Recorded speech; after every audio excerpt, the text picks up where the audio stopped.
Have you ever wanted more tools and weapons in Minecraft? Tinker's Construct adds new tools, new items, a new biome, new weapons, and more. But it comes with a bit of a learning curve. This video will teach you everything you need to know about getting started with the mod and beyond. Let's get started. Hello there, you've just spawned in a new world. In order to get started with the mod, you'll need to craft a pattern using wood planks and sticks. Begin by getting into a vicious fist fight with a tree. After you've defeated and chopped up your foe into wood planks and sticks, you can now craft a pattern like this. Congratulations, you did it. As we'll see, the pattern is essential for pretty much everything you will need in Tinker's Construct. The next thing you'll need is your workstations. That's right, plural, as in there are several workstations, each with their own purpose, which I'll explain in a minute. For now, start by building a part builder and a crafting station, then use the crafting station to build the Tinker Station. Place them all side by side, and you can swap between each station using the tabs without ever needing to exit the interface. Once we have that completed, it's finally time to make our first pickaxe. To start, you'll need to craft each individual part of the pickaxe at the part builder. And you can see what parts you will need by clicking on the different tools at the Tinker Station. The parts will be listed in the bottom right corner over here. Now that we know what parts we'll need, we can make those parts at the part builder. To make each part, you will need a pattern and whatever material you will be building with. Once we have all of the parts, we can assemble the tool at the Tinker Station. Just place them in the correct slots and you're ready to go. You have your first wooden pickaxe. It only took all day. But it will never disintegrate in your hands when the durability is out, it will just stop working. When this happens, you can either repair it by adding more of the ingredient it was made of, or you can simply upgrade it by combining it with new materials at the Tinker Station. That's right, you can actually continue to use your day one tool into late game. No more abandoning your poor wooden pickaxes alone in the woods to fend for themselves. Now you can keep it with you forever. The mod also adds some new, extremely useful early game tools and weapons to the game. These are the mattock, the comma, and the dagger. The mattock can cut down trees, create a path, and also dig through dirt, sand, or gravel. The comma can hoe dirt, harvest and plant with a single right click, shear sheep, and cut leaves. The dagger is a short-range weapon with fast attack speed that can be used in either hand. When you've decided you're tired of mining with a stone pickaxe, it's time to upgrade to iron. However, you cannot shape iron at the part builder station because the material is too hard. In order to shape harder materials like iron, you need to first melt them down using a melter. To make a melter, you'll first need grout. Grout can be crafted by combining clay, gravel, and sand. You can also craft your next instruction book at this point by combining grout with a book. Next, place the grout in a furnace to create seared bricks. With the seared bricks, you will need to craft a heater, a melter, and a casting table. Place the melter on top of the heater and the casting table to the side like this. You can now place your iron ore in the melter. In order to melt the iron, we need a heat source. You can use coal, wood, or lava in the heater. After adding a heat source to the heater, you will see your iron ore start to melt into molten iron. In order to shape it into the part we want, we'll need to use a casting table and a cast. First, make a blank sand cast using sand and place it in the casting table. Now, place a wooden version of the part you want to make into the blank cast like this. Click to remove the wooden part. Now you will be left with an imprint of the part you want to make. All we need to do now is pour the molten iron into the cast. In order to extract the molten iron, we'll need to use a faucet. Craft a faucet using seared bricks and place it on the melter like this. Right click to turn the faucet and the molten iron will pour out into your cast. You now have your first iron tool part. Now you can finish assembling your tool at the Tinker Station.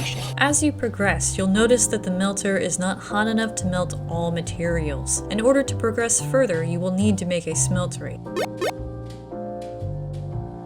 A smeltery can be used to melt stronger ores and even combine some ores into alloys. To start out, make the new guidebook. Use the melter to pour seared stone over a book in the casting table.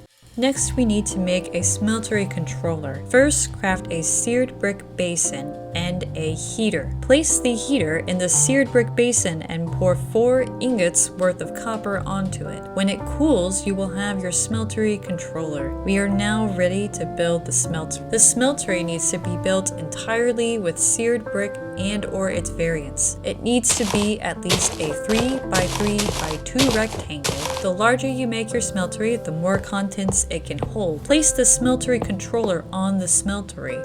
It will tell you if any blocks are invalid by lining them with red. Once you can interact with the smeltery controller interface, you know you have a valid working smeltery. You can now place ores in the smeltery controller. In order to melt the ores, you will need a seared brick fuel tank. The seared brick fuel tank will only accept liquid fuel types like lava. Place the lava in the fuel tank by right-clicking. You will now see your ores begin to melt. In order to extract the molten materials, you will need a seared brick drain and a faucet. Place a faucet on the drain and a seared brick casting table below. Place your cast and simply right-click on the faucet to extract the molten materials from the smeltery. You can now make casts of stronger metal types like cobalt. Just a quick note that there are definitely other more complicated and sophisticated ways to design and automate your smeltery with redstone, but this is just a super beginner-friendly way for those just starting out. It is truly the bare minimum and the basics.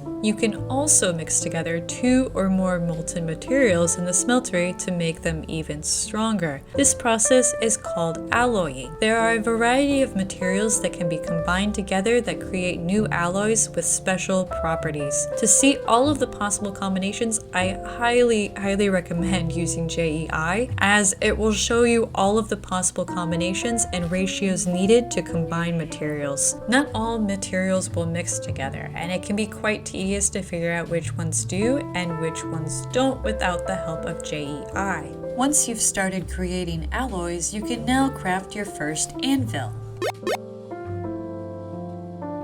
Crafting an anvil will allow you to make even more new tool types with really crazy abilities and effects. Crafting an anvil can be quite expensive, but it is definitely worth it for the new tool types it provides. Some of the new tools are the cleaver, the broad axe, the scythe, the excavator, the sledgehammer, and the vein hammer. The cleaver is a high damage, slow swinging weapon, and it starts with severing 2. This means that this weapon right off the bat has a chance to sever mob heads, which is super cool. The broad axe is a high efficiency tree chopping tool. You can destroy a whole tree in one chop and strip a whole tree in one swipe as well. The scythe is optimal for harvesting crops, leaves, hay bales, cobwebs, and a variety of foliage. It has a 3x3 AoE harvesting area. It also has AoE attack capabilities.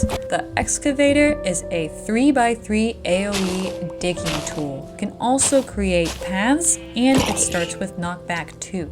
The sledgehammer is a 3x3 AoE mining tool. This tool also starts with smite 2. The vein hammer is really useful. It can harvest blocks of the same type that are in a single vein with 1 hit.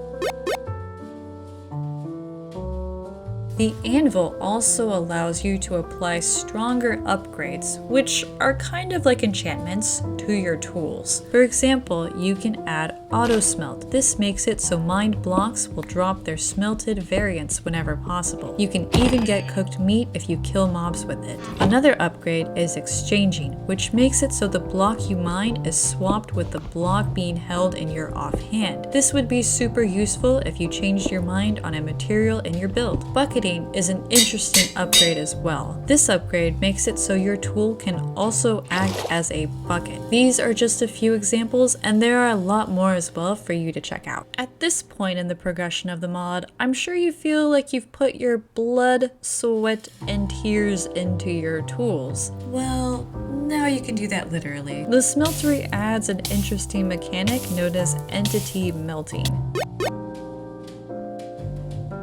Melting different entities will give you different materials. For example, skeletons give milk and zombies give blood. You can combine these with other materials to make special alloys such as pig iron. Pig iron is unique in that it can be combined with a saddle to make a piggy backpack, which allows you to carry mobs around on your head. Pig iron also has the special property called Tasty, which lets you take a little nibble of your tools and weapons if you're getting a little hungry while mining.